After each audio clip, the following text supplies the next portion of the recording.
Hello guys, please subscribe powerful motivation. 2.5 अक्षर का एक छोटा सा शब्द जिसको इस संसार के बाकी शब्द मिलकर भी विस्तार पूर्वक नहीं समझा सकते।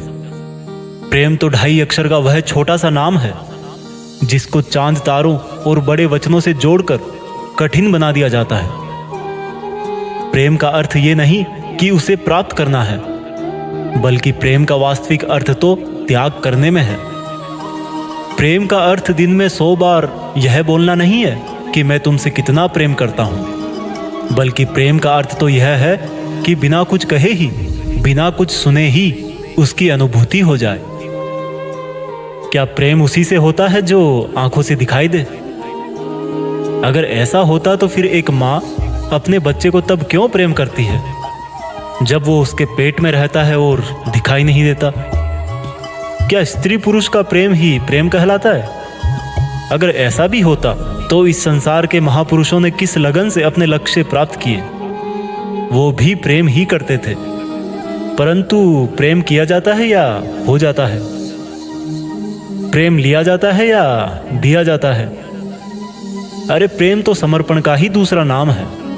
वह समर्पण जो कोई माता पिता अपनी संतान का जीवन संवारने के लिए करते हैं, वह समर्पण जो कोई मनुष्य तब करता है जब वह अपने जीवन के लक्ष्य के रास्ते पर चलता है, वह समर्पण जिसके बदले में कुछ पाने की इच्छा नहीं रहती। परंतु जब प्रेम में क्रोध या शंकाएं होने लगे तो समझना वह प्रेम था ही नहीं। प्रेम में आंसू आना तो स्वाभाविक हो सकते हैं, परंतु उन आंसुओं के लिए प्रेम को ही उल्टा दोष दिया जाए, कमियां निकाली जाए, तो उसे प्रेम की जगह मोह का नाम देकर बाहर निकल जाना चाहिए। जो यह कहते हैं कि प्रेम समाप्त हो गया, उनको अपनी आंखों से अपने ही बारे में सोचने वाली पट्टी हटाकर त्याग की पट्टी बांधना चाहिए। प्रेम तो एक शीतल हवा की तरह है, जो पहले भी थी, अब भी है और हमेशा रहती है। यह होकर भी नहीं दिखती, और जब लगता है कि नहीं है तब भी होती है। बस इसका आभास करने की आवश्यकता है। प्रेम के बिना तो इस संसार का चक्र एक पल भर भी नहीं चल सकता। वह किसी ना किसी रूप में मनुष्य के साथ होता ही है, और दूसरे रूप में होने के कारण वह हमें दिखाई नहीं देता। इसके रूप अनेक होते हैं, लेकिन श्रद्धा एक ही होती है। जो श्रद्धा मीरा और राधा ने कन्हैया के लिए लगाई थी, जो श्रद्धा हनुमान जी ने प्रभु राम के चरणों में लगाई थी, जो श्रद्धा एकलव्य ने एक पत्थर में अपना गुरु देखकर धनुष चलाना सीखने में लगाई थी। और प्रेम के बारे में क्या बताऊं? जब तक ये संसार है तब तक प्रेम है, और जब तक प्रेम है तब तक ही यह संसार है। प्रेम कितना बड़ा है, जितनी उसकी अनुभूति कर सकते हो।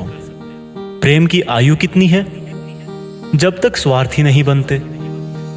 प्रेम में प्रसन्नता कब तक है, जब तक प्रेम पर अधिकार ना जमाया जाए। क्या प्रेम में दुख करना सामान्य है? भला जिसमें दुख हो वह प्रेम ही क्या? प्रेम तो वह है जिसमें मन शांत है, किसी प्रकार की इच्छा नहीं है, एक दूसरे पर आरोप नहीं है, एक पल में खुश और अगले पल में दुखी होना भी नहीं है, जिसमें नींद नहीं आए वह भी प्रेम नहीं। किसी के छोड़ के जाने के बाद अगर अच्छी भावना के बदले आंसू आए तो वह भी प्रेम नहीं। वह तो दुखी होने का एक कारण है, क्योंकि प्यार में पाने जैसा कोई शब्द नहीं है, और ये सब प्रेम के लक्षण है ही नहीं। इसलिए इसको मोह और केवल इच्छा समझकर छोड़ देना चाहिए, नहीं तो यह रास्ते से भटका देता है। प्रेम कभी भी किसी और दूसरे भाव को जन्म नहीं देता। प्रेम तो स्वयं ही एक अलग भाव है। बाकी के रोने, आरोप लगाने वाले और अधिकार जमाने वाले भाव को तो मनुष्य अलग से अपने स्वार्थ से ही जन्म देता है। जब आप सड़क पे चलते हुए किसी बूढ़े अंधे व्यक्ति को सही रास्ता दिखाते हो तो वह भी प्रेम ही है। कोई संगीत से प्रेम करता है तो कोई जानवरों से प्रेम करता है, और वास्तव में तो यही वास्तविक प्रेम है, जिसमें हर बार मन को शांति ही मिलती है। जो प्रेम को सभी दुखों का कारण मानता है उनकी प्रेम की परिभाषा कुपोषण से ग्रसित है।